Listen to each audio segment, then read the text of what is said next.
All right, welcome back to the Conviction Fiction Podcast, where we challenge the stigma of life after incarceration and amplify the voices of those who have actually done the work, who've been in the trenches, came out, and were able to make success stories out of what seemingly was a bad situation. I'm your host, Antoine Rivers, and today we're joined by a truly inspiring individual, Joshua Nowack. Well, thank you Joshua, so much. Yo. he's an instructor for inmates to entrepreneurs and a recent addition to their board. He's also the co-founder of Breaking Free Industries, a t-shirt printing business in Santa Ana, California, designed to give formerly incarcerated individuals a second chance through entrepreneurship. Now, guys, Josh's story is one of resilience. He's battled a little bit of bad times. He battled a divorce and even survived open heart surgery, all while navigating the high pressures of executive roles. And today, he's rebuilding his life brick by brick, all while helping others rebuild their lives through meaningful employment and business ownership. So, everyone, get ready for this awesome show. This is the Conviction Fiction.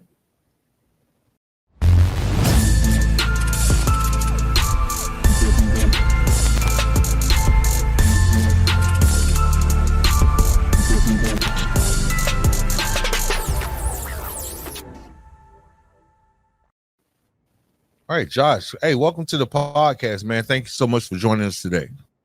Thank you so much for having me. I appreciate you. I appreciate what you do. And I certainly appreciate the opportunity to be here today. All right, awesome. So, Josh, your journey is nothing short of incredible. You've been through so much, from being a CFO of multiple mid-sized companies to dealing with personal setbacks like homelessness and divorce. Can you start by telling us about the moment everything changed for you? I think the actual moment where everything changed and everything crashed down was probably the actual moment of arrest. I was food shopping with my my then wife, and I come home and I'm walking across the yard. I had some pistachios in my hand, and kind of almost like out of a movie, a bunch of cars pull up to my house, and hey, are you Joshua Nowack? Yes. We need to come. You need to come with us. And I'm arrested in front of my then wife, two kids coming outside saying like, "What's going on? What's happening, Dad?" And I'm sitting there thrown into the car and just kind of looking at them, just all bewildered about what's going on. And I think in that very moment, that's when everything really changed. Right. And I can imagine, because I don't want to get into the past or the mistakes that you've made, because we've all done them. What this show focuses on is the pattern to rebuild, right? That's what we focus on the show. Sure. So, okay, you went through some stuff. You messed up. You made the law unhappy. You made the law unhappy, and this is when your life changed. So how did it feel like with your kids? I mean, was that an emotional point? I wanted to end it all. I mean, if I knew by the time I was released, if I knew what I knew then, what I knew when I was first born in that first night, I don't know that I would have made it past the first week or two. I would have just ended life. Just realizing the guilt and the shame of everything that happened in that very moment. Because in addition to like the marriage was kind of soured-ish, but just disappointing the children and being arrested in front of them at the same time, and everything that ensued in the immediate weeks that followed, it was just this dressing down of every mistake I've ever made in a really, really spotlighted fashion. Yeah. Okay, and that's very powerful, because I'm sure that moment could spark a lot of self-reflection for any human being, right? You've been in situations like that. Yeah. So, and then on top of all of that, you faced a major health challenge, having open heart surgery. Now with the divorce and now with prison and all that, how did that experience affect your mindset, especially when it came to rebuilding your life? I think I compartmentalized a lot of the stuff. So the divorce was just like, you know what, dog pile, let's just keep it going. Let's just get it all, let's just rip off the Band-Aid. I had a feeling it was coming. Okay, great, fine. You want to be a part of it? Great, cool, whatever. When I finally get released, I had no place to go. So it's like, okay, well, what do I do now? So, like, good news, I'm released, and the way it worked is released kind of in the middle of the night. So it's just like, okay, shit. What do I do for anything? I had no gate check. I had a $37 gift card to Disneyland, nothing in my wallet. Credit cards didn't work. That's an interesting story. I'm gonna stop you there because I heard this story before the listeners. Is an interesting story, and I just want to recount this. You were released, and you were given a paper bag with all of your belongings, and pretty much no money, right? No, nothing. Right? Nope. No money. I got 75 cents. I got 75 cents that I kind of hit the payphone in the lobby of the release center. It was 75 cents from kind of hitting the change return switch on it, which I used to buy some donut holes about an hour later. But when I looked at my wallet and I tried to see if there was any money in the accounts or anything that was live active, nothing worked. But as I'm going through my wallet, I see I have a gift card from Disneyland. Now, where I was released is about 8 miles away from Disneyland. Now, of course, I didn't know that at the time. I just knew that, okay, well, Harbor Boulevard, if I take it north, I'll eventually hit Disney. How much time? Don't know, but it didn't even matter because I was free, so I was happy about that. It was a little cold. It was middle of December, and while it's California, kind of cold, I don't know, maybe it was 50 degrees, 55 degrees at night. But I'm like, if I head north, I'm eventually going to hit the park. And if I hit the park, then I can get something to eat. So, yeah, off I went, started walking towards Harbor Boulevard, turned around to Harbor Boulevard. And in my head, I'm like, if I just keep on it, I'll eventually get to the park, this place on earth.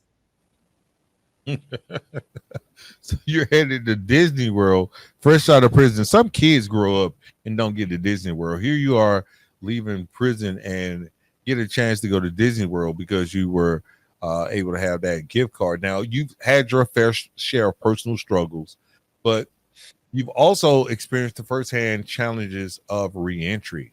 Now, when it comes to reentry, finding employment post-incarceration is very difficult for most people. You co-founded, though, Breaking Free Industries to address that. Can you tell us more about the mission behind Breaking Free and how it helps those who are transitioning back into society? Well, before we go to Breaking Free for just a second, I had 13 job offers revoked. That's not job interviews. That's not job applications. I probably applied to over 1,000 jobs, but I had 13 job offers that were revoked, ranging from blue collar at Disneyland to, on the other end of it, having, applying for what my background was for CFO type work. All of them like, I love you, love what you can do. You sound amazing, but I can't hire you. And so while I was recovering from heart surgery, I'm sitting there saying like, look, I get it. You don't want to hire me, but everyone wants to do a second chance. Because one of the coolest things about reentry I learned is that in general, people are good people. I really believe, like, one of the first things I experienced was this dude. I don't know his name. I don't know what he's about, but I'm released and I was maybe out 4 days and I'm sitting there and this guy just comes up to me and asks, hey, empty your house. And I'm like, dude, I'm homeless. What are you talking about? And he's like, oh, okay. Do you need markers and some cardboard to make a sign? And can I buy you dinner? So here is this guy who's equally homeless to me, offering to buy me dinner with the $30 by begging for money at the street traffic corner, and then willing to share markers and cardboard with me so I can make my own sign. He's like, you'd be surprised how well it works. And I'm like, I'm sure it is. But it's just like, holy shnikes, this guy has literally nothing, and he's sharing with me anyway. Yeah. And it's like that's the purpose of of like what we do, because inherently we're all good people. Everyone makes mistakes. I'm not, when we come on this podcast, we don't try to sugarcoat it like, hey, we did no wrong, or like we were victims, or nothing like that. It's all about finding that common good that we all have. And I found it because he was like, yeah, I was locked up there too. Oh my gosh. And we're like bonding here in the middle of this kind of like dark alleyway in Garden Grove, and just having this really intimate moment of him just willing to share what little he has and all that. So fast forward, I'm like, we like the idea of second chances. We want to do what's right. We want to be helpful. We just don't want to get our arms dirty. Like, if you think about it, we would love to hire somebody. Like, the guys who I interviewed with generally wanted to hire me. They just couldn't. So it's like, well, what if I started my own business? And the only thing we did is we created a felon army. The idea is we have a criminal enterprise. Like, every single one of us, we're going to have some judicial background of some kind, because these guys, women, have to have a place to work. So, somebody's got to hire them, and it might as well be me, because I already lost any concerns I had about people who've been incarcerated. Oh, you're felon this, you're felon, whatever. The hardest people I have ever met, not the hardest people, the hardest workers I've ever met were people I were incarcerated with. For no money at all, we would sit there and serve, 1,500 people in 2 hours. We'd A day, every day, 7 days a week, getting up in the morning, making lunch for everybody first. Then we'd get ready, pivot over, serve everybody breakfast. And it's like, for no money at all, the only thing that we were in it for was better food and better living accommodations. And the work ethic was impeccable. Impeccable. I'm like, if these guys could do this and not be paid. You're talking about labor unions. We weren't even unionized. That was crazy. That's right. And these folks are just eager to get it done and take such pride in. Oh, you froze.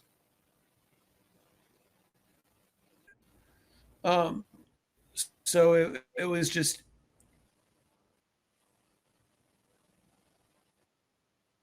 fun. Mm-hmm. Yeah.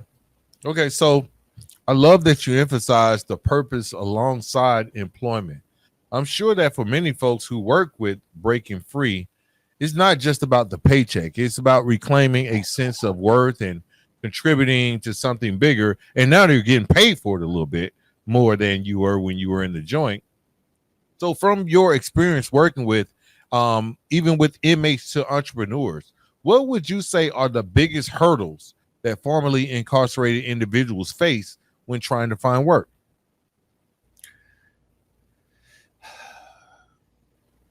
I think you've got two really related sick things that go in play. One is the stigma on the outside, how others view us. You're not trustworthy. You're not this. You're not up for it. You're somehow less than me. And the reality is, everyone's done something that could have resulted in their incarceration. Certainly an arrest, probably some prison time. We've all done it. We've all done stupid stuff. And then the other thing that's even a little crazier is people believing in themselves. And this is a little bit more, this is harder to work with. People thinking that, hey, wow, I am worthy of having a cool job where I'm respected. I'm worthy of having a cool job where I can be appreciated, all that sort of stuff. So I think those two things kind of go hand in hand of how does the world view me and how do I view myself? And the obstacle to the job really is the outside world looking at us, but having the confidence, desire, willingness to just say, you know what, never mind what the world thinks of me, I'm going to go for it anyway. And I think where that shows up is in the work I do for Inmates to Entrepreneurs, where we start your own business. It's like, hey, you get to decide for yourself what you're worth. You get to decide for yourself what work you do. You get to decide for yourself what your economic impact will be. If you're willing to take that chance, if you're willing to step into it and own that, you know what, you're worthy of a check above $10 or $20 or whatever it is. Yeah. Yeah. Now, you've mentioned second chances a few times now, and I want to dive a little bit deeper into that. So what does a second chance mean to you? And why is it so important for people, especially those who have been incarcerated? I mean, to have the opportunity, because I mean, we could say, well, I just want a second chance. I want to get out. I want to have a second chance. But what does that exactly mean? What does it mean? To me, it means it probably would be a fair chance. There are a lot of people I've met who never got a first chance. I was blessed, loving home, good education, all that sort of stuff, and I fucked things up quite a bit. And that's on me. I met a lot of people who were dealt a deuce, a 3, a 5, a 6, different suits. They were dealt really a shitty set of cards. And what do you do with that? Like, the expectation out of the family was that you're going to be incarcerated. The expectation out of the family was, yeah, your dad's in prison, your brother's in prison, you're going to be in prison. It's just a matter of time. That's not even a second chance. That's a fair chance. That's a first chance. And some people, they've gone to prison multiple times. So I guess sometimes you need a second, third, or fourth. But it's almost the way I look at it is, when you're done with silly stuff, stupid stuff, whatever it is, whatever it is, the energy that got you into trouble, the challenges that got you involved with the law in one way or shape or form. When you're done with that thinking and then done with that mindset, and you're ready to embrace something better than that, okay, that to me is that second chance, the fair chance. All right, that's awesome, because that's what we try to focus on. And my second or follow-up question, because I mean you're coming from a place where now you are actually running a company that employs people that wanted a second chance. I mean, how's that interview process go? Are you in there like doing psychoanalysis? What's going on? Like, do you really want a second chance, or are you just playing a game right now? No, that's the first time someone ever hit it on the head. There is a lot of psychoanalysis going on there. And what's going through my head is, are you done with your stupid shit? Mm-hmm. I don't care what you're qualified to do. I'm much more interested about what you want to do versus what even if you can't realize your dreams with me, I know people and I can help you realize your dreams. But I got to know you're for real.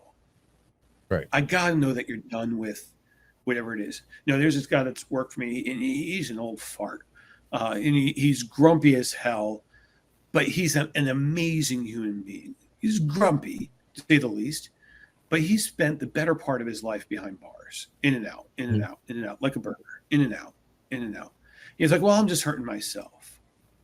And after I got to know him, I'm like, well, that's just not true. I am fairly confident your mom would rather you free than not. I'm fairly confident your daughter would rather you free than not. So you're not just taking it yourself. It's a really selfish view of it. And you're free to think of it any way you want, because it's your life and it's your business. But if you're asking me and telling me that it's just my choice, yes, it's your choice. But to say it only impacts you is wrong, because gosh darn it, I'd rather you working for me than in the coffee on the inside from Borden. So you can make whatever choice you want for yourself, but you can't tell me that I won't miss you when you're behind bars, that productivity won't go down because you're locked up. Don't tell me that bullshit. And so there is a fair amount of just in my head, are you done with stupid stuff? Because when you're done with stupid stuff, then we can move ahead and move forward. Because if you only believe that you are only worthy of making money on the streets and making money trafficking, whatever it is that you're trafficking, or on your back, even like finding your life in prison, like you become institutionalized, that you can only be a success in there. Like there are people that are like they are released multiple times. They can't do shit when they're on the street, but when they're in prison, they are involved. They're like everything. You know what I mean? They're hustlers. They can do everything. There's this great guy. He worked for me for a bit. He was employed by me until his until trial, and then ultimately his convictions. And now he's doing he's got a long ass sentence ahead of him. But because he had worked for me ahead of time, we're in pretty frequent contact with GTL. The app is really great. We can email and all that. Yeah. And I actually drive up to Hatchby State Prison, and I go in and I visit him. We're sitting there and we're chatting. And he's like, there are a lot of people in here who are kings of the yard. And that's their ambition, to be king of the yard. And to add a little bit of color to this, my friend and gay. And he's willing to very much play with the knowledge that he's gay. He's like, I don't mind being the bitch. I will be happy to be the bitch, but I'm going to be a free bitch before you, motherfucker. And that's kind of his approach of, I'm going to do everything I possibly can. I'm going to take every program I can. I'm going to do everything I possibly can to get out of this place. Because I don't be the king in here. I'd rather be the queen out there. And I'm sitting there hearing this, trying not to lose my stuff, just hearing him go off on this. But he's like, there's so many people that are out there talking about how important it is to be the king of the yard. And he's like, you can have it. I'm good. Thanks. You want to be king of the yard? A good time. I got to get out of this place. This is not for me. And he's got, optimistically, he thinks he could get out in 6 years. His sentence is 37. Oh my God. California does this thing with halftime. So at a minimum, at a maximum, it would probably be something like 10 years. But like, he is looking at a long amount of time. And by his mindset, by his calculus, if he can do all these programs, he can cut his sentence down to like 6 years.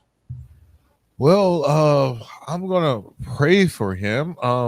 But here's the thing. I think we had a conversation. I know when I went up, I was doing all of those programs, not so on that gay stuff, but I was like doing the programs, working stuff. And, I'm like, they're going to cut my sentence. They're going to cut my sentences. As soon as I went up for the eligibility for parole, they turned me down immediately. They turned me down. It was, I don't think out of the votes on the whole board, I probably got like maybe one, if any.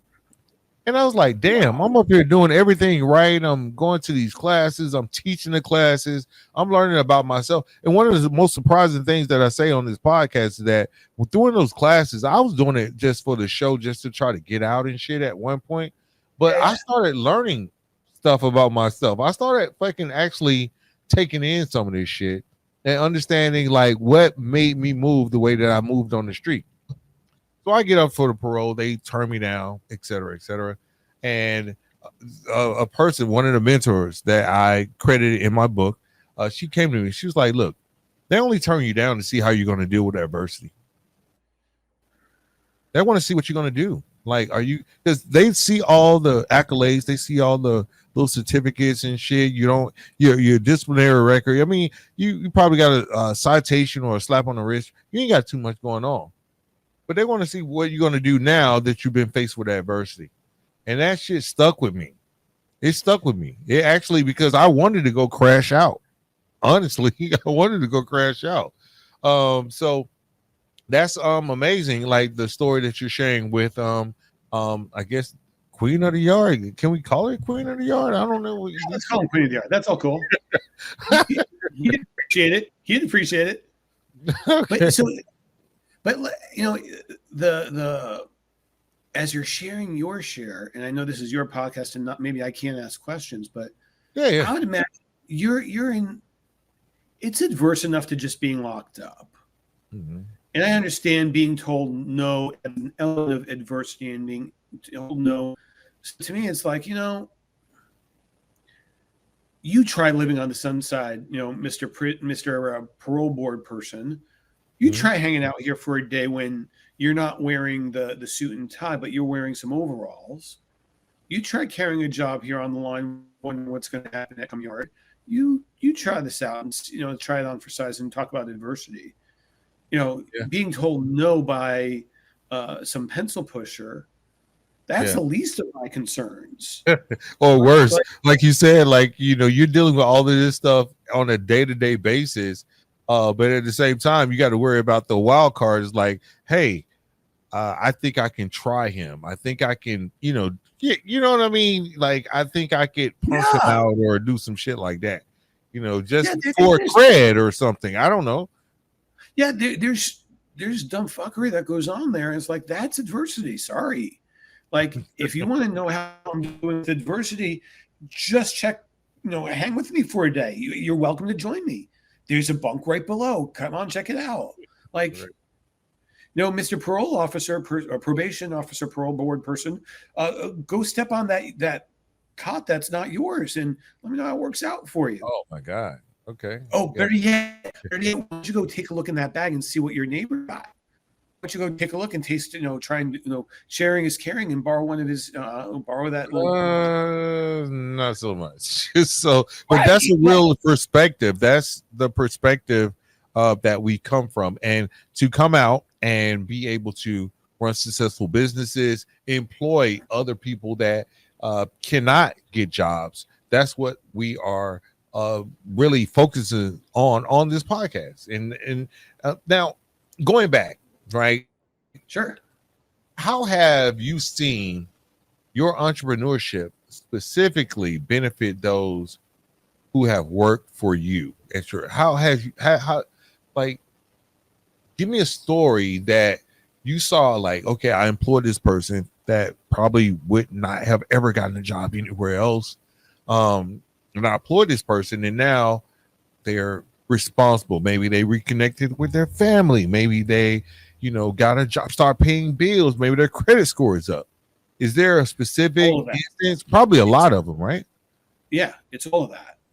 In fact, all things considered, I only had one guy that actually had to set loose because everybody else is in that category of life improves.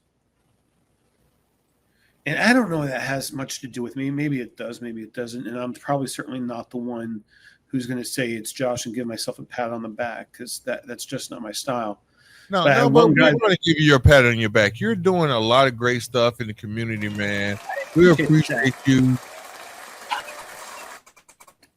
I appreciate that. But to me, it's when I talk publicly, not like this, like if I'm talking in front of a room and people like Tim Cook, CEO of Apple, they get the world's best resources, no expense spared, to be successful. And I don't have that type of budget, but someone like Tim Cook gets the firm belief that we believe in you, Tim, and we believe that you can do what you ever need to do. Whatever you need to do, we're going to make sure that you're successful. But people that come in home usually have a probation officer or a parole officer that they're accountable to, and the expectation is that they're going to flop. And shockingly, 2/3 of people that are released are reincarcerated within 3 years, 80% within 5 years. And I think a large amount of it has to do with what is the expectation of society around that person. The expectation typically is that I'm assigning a probation officer because I'm expecting you to fail. I'm waiting for you to do stupid stuff. I'm waiting for a dirty test so I can send you back. And not surprisingly, the jails and the prisons are full of probation violations, things of that sort. When I turn around and I hire you, I believe that you're going to be the best damn employee I've ever had. Because I believe you're done with stupid stuff, and I believe that you are eager to prove to everybody else around you that you're worthy not just of the job, but you're worthy of a second chance and more. You're worthy of your dreams. You're worthy of everything that you've ever wanted in life. And even if I can't make them happen for you personally, it'll be my mission to help you along the way. And when you start believing in people for the first time in their lives, like I'm mentoring this one guy on the Inmates to Entrepreneur side of the things. Dad was murdered when he was 10. And even though he's actually older than me, the comment is, you're the first person in my life that actually believes in me. Wow. This guy is 52. He's older than me. So, like, I go around being this beacon of, I believe in you, and I believe that you can do more than you think for yourself. I can't do the work for you. I can't make him want to be successful. But I could certainly say, you were dealt a shitty hand in life where, You got this, bro. Right. Like, heck, that same dude gives me a shout out yesterday morning. My phone starts blowing up at 6 o'clock in the morning that his business partner done him dirty. And he's like, it's illegal, it's wrong, I'm going to fuck him up and all this sort of stuff. And I'm like, look, you can do all of this. You can sue him, you can fuck him up, you can do whatever you want to do. But you're very clear with me that your goal is to have a $100 million business. And while the road to $100 million will undoubtedly have bumps, and undoubtedly you are going to have people that are going to do you dirty. I know this. So you can do one of two things. You can go to off the trail and you can go beat them up. And maybe that would make you feel better about the whole thing. But if your mission is a $100 million business, that road does not entail you beating them up. You want to beat them up, you beat them up at the store where people are buying your product. You want to beat them up, you beat him every single day. He's got 2,000 stores, you're going to have 20,000 stores. You want to beat him up, that's where you beat him up. Because instead that's of having the mentality that I'm just going to beat his ass up, right? Yeah. Like right now. It's not that he's wrong. I would send somebody to beat him up. I know some people. Heck, I'm at a funeral a week ago. My granddad passed away. God bless her. She was 91. And somehow I overhear a conversation of someone saying that they need someone to rob a bank. And just chimed in and said, I know somebody who needs somebody. At the funeral? Yes. Josh, you're going to hang around the wrong circles. I don't know. Felons be felons, bro. And I'm like, I got a guy for you. And he's like, he just looks at me. And mind you, the person I'm saying this to is somebody with a top security clearance for Northrop Grumman. Oh my God. And he just looks at me and just starts laughing. Let me send a stealth bomber through or some shit. Yes. So, I mean, you got to have a sense of humor about all of this because, you know, this the common bond that I think people have been incarcerated, like we do have a little dark sense of humor because just that shared bond. Some of that stuff is just funny because no one on the outside would believe what happens. No. This definitely. I mean, we have a specific audience for this podcast. They would get it. And breaking the stigma of incarceration and the trial, all that stuff is one of the toughest challenges. And absolutely, what we try to do is create a safe space for people to laugh, to celebrate their successes, and also to talk about the challenges. And I know you've been working in this space for a while. Sure. Here's a question. What do you think can be done by individuals, communities, and businesses to help break down that whole stigma around incarceration? You know, because we laugh too. Yeah, for sure. I mean, I think I struggle with this quite a bit. And I struggle with it because I like to win. And there's a huge part of me that if you think I'm some street thug or whatever it is, whatever the stigma says around me, if you want to believe into that, go ahead. If you are more concerned about the mistakes I made, I mean, for crying out loud, 10 years ago, have at it. If you are absolutely convinced that I'm that person, I'm not going to waste my breath trying to convince you otherwise. I'm not going to play into the stereotypes to this day. I lead a very upstanding life. I do my charity work and community work and all that, and I do service to other people. I'm very mindful. I walk the walk of the person that I have aspired to be. And I think the way to combat the stigma is just that, to live authentically about the way I feel I've always been meant to be.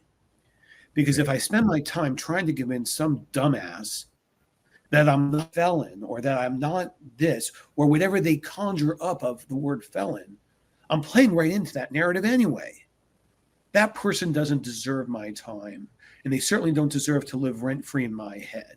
That person can go take a long walk off a short pill. I don't have time for that person. And I'm not interested in trying to convince somebody who's dead set in their ways on this. It's like trying to tell somebody that the sky is green or that the world is flat. It's just not going to work. I'd much rather work with people like you, people that work for me in my day job, people that work in the volunteers in Inmates to Entrepreneurs, people that take the class with me. I'd rather work with them and say, you know what? Defy the stigma. Because when enough people defy the stigma, it doesn't exist anymore. And Awesome. so when we play the role of entrepreneur, like one of the cohorts I was leading off, and we're getting ready for the first round of, maybe this is probably 2 or 3 years ago, everyone starts introducing themselves as if we were in an AA meeting. No shade to AA, but they started addressing. Shout out AA. Shout out AA. Shout out AA for sure. But they introduced myself as, hi, I'm Josh, and I did, 3 to 6 years for felony this and felony that. And I did time here and I did time there. And I'm a felon, I'm a felon. And after the fourth person that spoke and said this, I said, you are free to identify however you choose to identify yourself as. It's a free country. For your suggestion, if you are going to identify yourself, let's choose a letter. Let's go for E, for entrepreneur. I don't care if you haven't started your business yet. I don't care if you have a sale, 1,000 sales, a sale in your mind, or a sale in your dreams. But how about we drop the F-bomb today?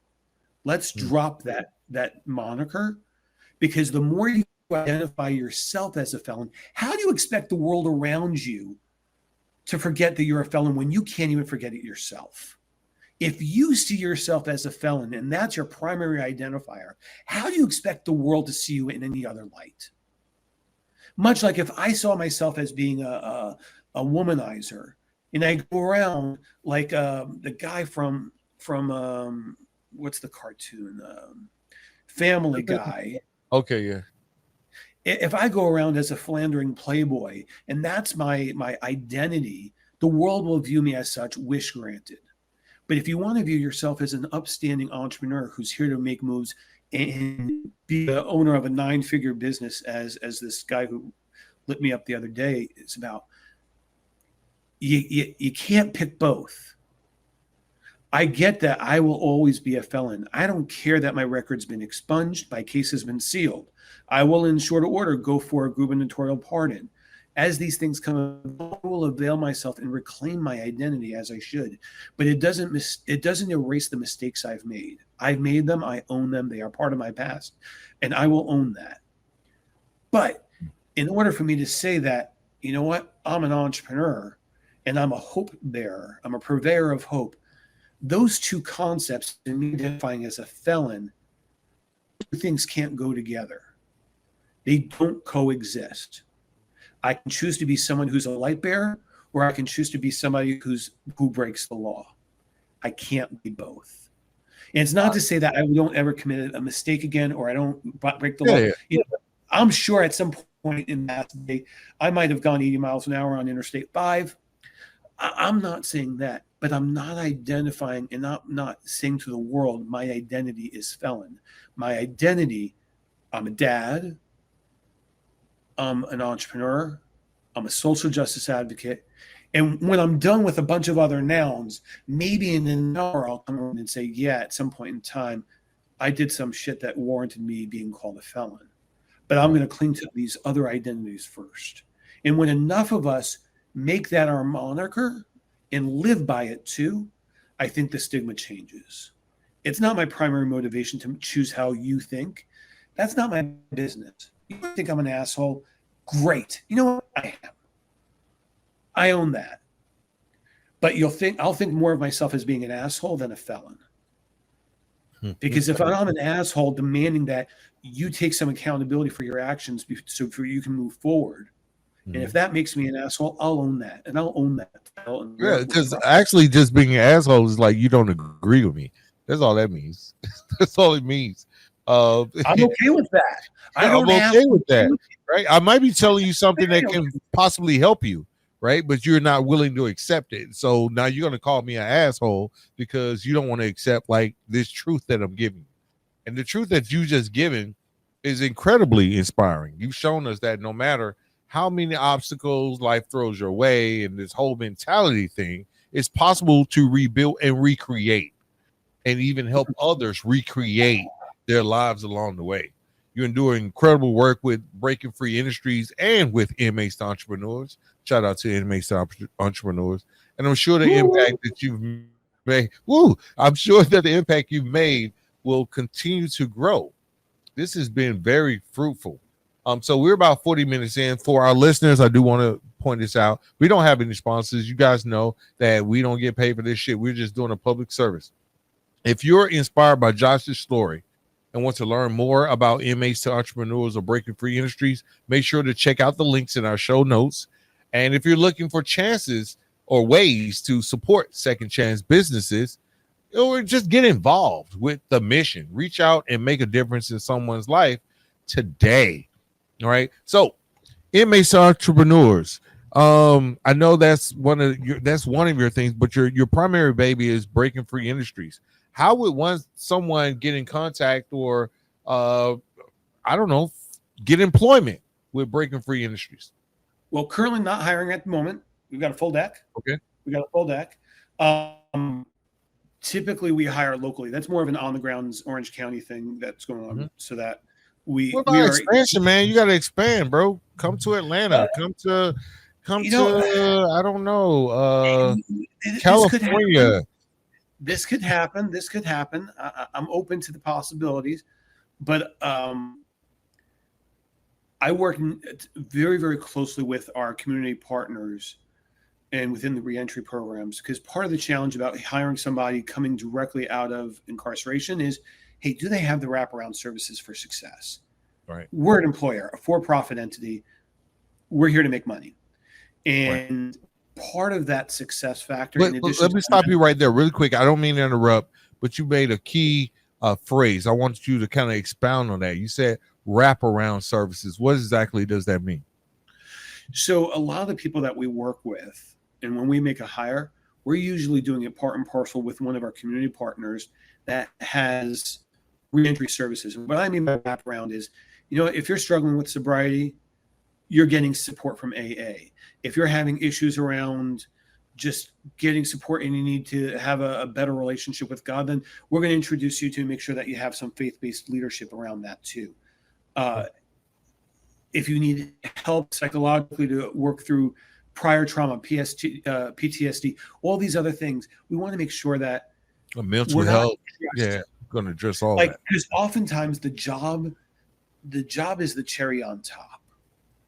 You come home, you're broken down because you're just, it's almost like life has been suspended when you went in, and you go away and all these barriers get erected because you can't trust anybody. And survival behind the wall is its own phenomenon. Yeah. And that means a lot of things to a lot of people. But when you come home to re-enter back into society, that's when I think the real work begins. You can contemplate all you want behind the wall and read and write and find God and all these things. But when you come home and you try and reintegrate it to society, that's when shit gets real. And these reentry programs really make and improve the success factor. So oftentimes I'll work and partner with those folks because they'll get to a certain point where, hey, wow, Johnny's doing really, really well. He's sober now. He's clean. He's got a place to live. He needs a job. If only somebody would find him a job, life would be great. Enter Breaking Free. Oh. And then at that point in time, it's like, hey, we have established really well that it's not just the guy who's trying to pull one over on me, but there's a social worker behind the scenes saying, yeah, he's ready for a job. We're ready to go. We're identifying, where does this person live? Where can he commute? Where can she commute from? What are the hot buttons? Hey, you know what? Struggle with sobriety, so let's not have a happy hour. Yeah, let's give actual support for this person. That's exactly right. And making sure that this person is well supported. And as I mentioned a few minutes ago about Tim Cook being put in position for success, let's put these people in a position for success. How do I make it sure that my next hire is a good hire? Not for me, not because of the training I'm about to put in, but let's make it a success so that we're not we're being of service to that individual and their curriculum in life. How do I just be a part of the opportunity so that that person realizes their vision for their own reality, that they have that dignity? Because nothing's hard, that you're making ways and you're making progress and you don't get the job, and then what? Well, what do we do then? It's like, well, shoot, how do I kind of, it's trying to wrap around these people with like a big bear hug. And the job is usually the cornerstone piece that says, okay, now you're ready to start making some money. You've addressed sobriety, because again, mind you, half the people that have been incarcerated are usually on drug charges. Right. Some type of drug trafficking. Drugs were involved. Always. There's always some type of mind-altering substance involved. Always. Nearly always. Yeah, exactly. So if we have a level of sobriety, we have a level of, we've repaired some of the PTSD and some of the trauma and mental health concerns. Hey, wow, we just need a job. Okay, cool. And my goal in terms of an employer isn't necessarily that you stay with me forever and ever. It's like, hey, great. If you can get a job making 20% more money, great. Go for it, please. Yeah. Go for it. And then now I can hire somebody else, because now you're going to use my experience and your experience working with me, saying, hey, wow, see, I was able to keep a job. My employer says I did a great job. I kept the job working from 7 o'clock to 3 o'clock. And let's keep it moving, keep it pushing. And basically turn over to the next person, so that that next person gets that opportunity. Because once I get the blessing saying, hey, wow, the person's done a good job, we're no longer worried about it. Like, when you go to hire somebody and they've got a judicial experience and you're the first person to hire them, you don't know what's going to happen. But at least I can say, yeah, the person showed up for the last 2 years, did this a day, showed up on time, good work, great productivity, great work, great design, great team member, great team player. Those are those small successes. Not to cut you off, but those are those small successes when you start building your people resumes, especially when you're coming out into society. You have to build another resume.